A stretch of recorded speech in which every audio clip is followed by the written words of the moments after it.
Welcome, friends, to another Wolff Responds.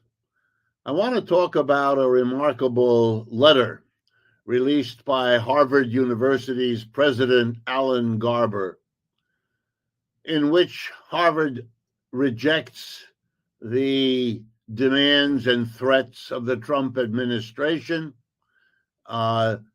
requiring it to audit its courses, its faculty, its staff, its students, basically to look into their political views and adjust what the university is all about.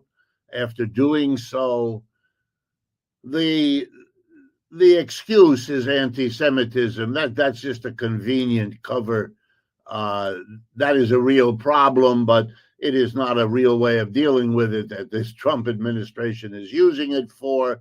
It's using it because the Republican Party has long resented the fact that the college and university system of the United States tends to be liberal and democratic rather than conservative and Republican in its orientation. And Harvard has said, no, it is not going to bend and do what the Trump administration says. And the Trump promised immediately to withhold many billions of dollars from all the various programs that Harvard uses to get money from the federal government. And I want to talk about what that means. I don't want to limit my conversation to congratulating Mr. Garber and whoever at the Harvard Corporation at the top there was willing to say no to Mr. Trump. It is certainly admirable if you look at what Columbia University was doing and what other universities around the country have been willing to do, basically caving in along with the large law firms and so on, wanting to bend and give rather than incur the bad name calling that Mr. Trump will subject them to, and possibly financial penalties of various sorts as well. I should say that I'm a graduate of Harvard, so I am happy that the president of the university did something good. It doesn't happen all that often. When I first went to Harvard, the thing that was most in my mind was that Harvard had fired the leading Marxist economist in the world, Paul Sweezy, or at least the leading Marxist economist in the United States, himself a graduate of Harvard, in line to be an important professor at Harvard, but instead was kicked out in deference to the McCarthyite period at that time in the 1950s. Harvard does not have a good record in this area, never did. But it is good that there is at least something in the way of fighting back.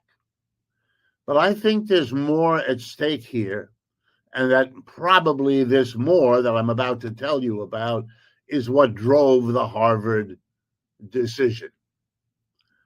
Places like Harvard and many, many other universities have changed over the last 40 or 50 years in a fundamental way. From being basically colleges and universities devoted to teaching, they became huge corporations engaged in many, many other things beside teaching. Often they were running medical schools where the schooling was a minor part. They were basically running hospitals. They branched out into all other kinds of activities. They became research laboratories for the government, which could provide them with money to carry out important studies, for example, for the Defense Department, which gained a lot from it, from American military capability, but from many, many other departments as well. It became part of the culture of American universities, at least the larger ones, to have their professors compete for grants from the government.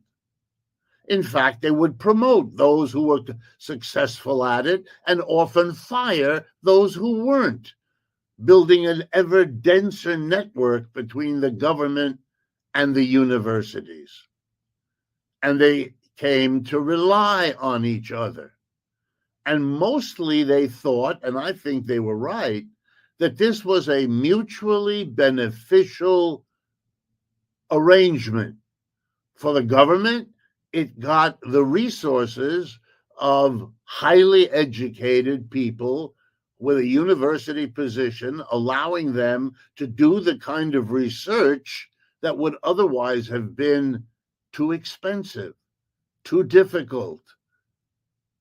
And for the universities, it provided them with money, lots of money, to run their universities without bankrupting their students. They weren't very disciplined, the universities, so they jacked up the price to the students too.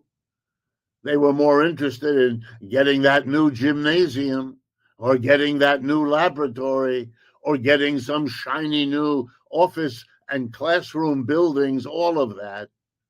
So they never quite substituted the government money for the student money. They just grabbed it all. But it was a good time for the universities. They could and did grow, and the university provided all kinds of useful services to the government. So what's the problem? Well, the problem is what I began with. The problem is that the university, given what it is, given that it's full of people who at least give lip service to the idea of a free marketplace of ideas, free speech, academic freedom, all of that have some claim in the university, more than anywhere else in our society. And that bothered the conservatives, and it bothered the Republicans, even those like Mr. Vance, who came out of Harvard or Yale or Princeton or any of the others. The conservatives were always a little bit on the defensive.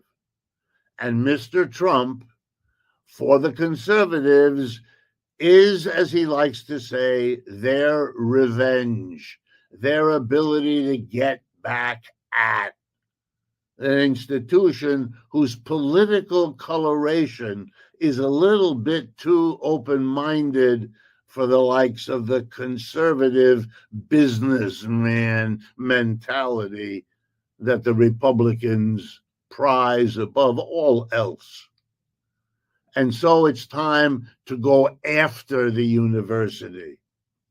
Even before Mr. Trump, they began to notice, at least in Republican circles, that they could steal an idea from the left.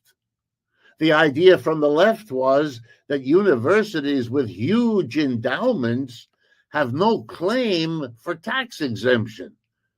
Tax exemption was given to early universities in American history because without giving them a tax-free opportunity, nobody would have set up a university. It's well known.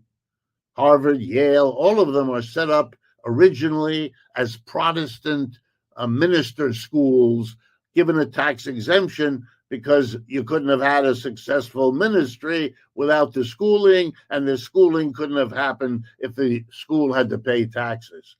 But that's long gone. Harvard and Yale don't produce Protestant ministers except in minuscule quantities. And so the left began to say, gee, they ought to pay some tax, being that they're super rich and that they mostly educate the children of the super rich, and that therefore tax exemption is outrageous. That leftist idea got nowhere. Why? Because the universities are full of liberals who did not want to limit what the university had in the way of money and therefore wouldn't pay taxes. So the conservatives took it up, and used it as a battering ram a few years ago to begin to put a very small tax, way less than the rest of us pay, on the incomes that the universities get on their endowments and so on. But now the conservatives found another battering ram, the anti-Semitism argument. Are there residues of anti-Semitism in universities? You bet.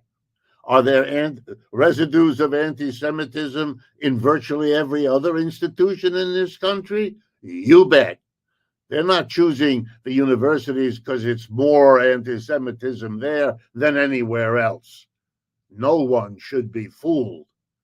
This is an effort to shut down pro-Palestinian agitation among students, and it's not working.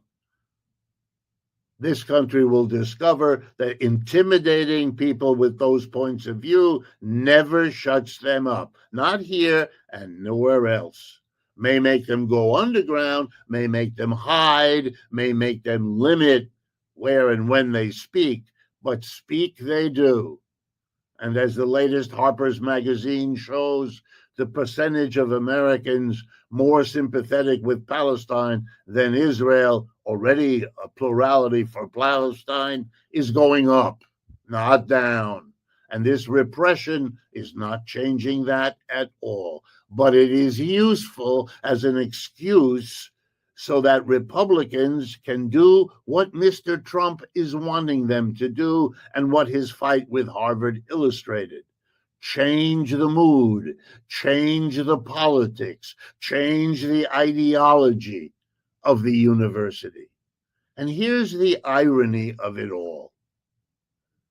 It will succeed to some extent, even if Harvard doesn't do what the Trump administration wants. All the people at Harvard are getting the message.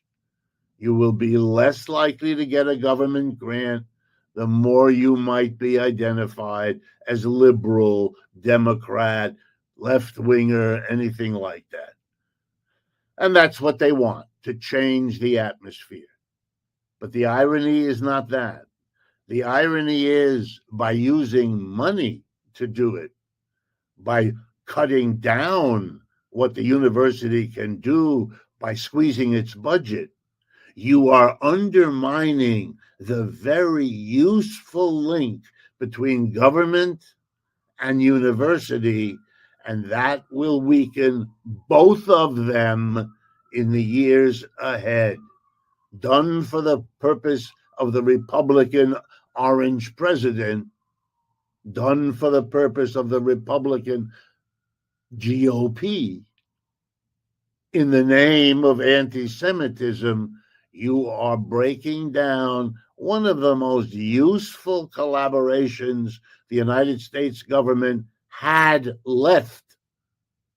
The tariffs are breaking our relations with the rest of the world, and now the purge of the universities is breaking down important alliances and relationships here in the United States.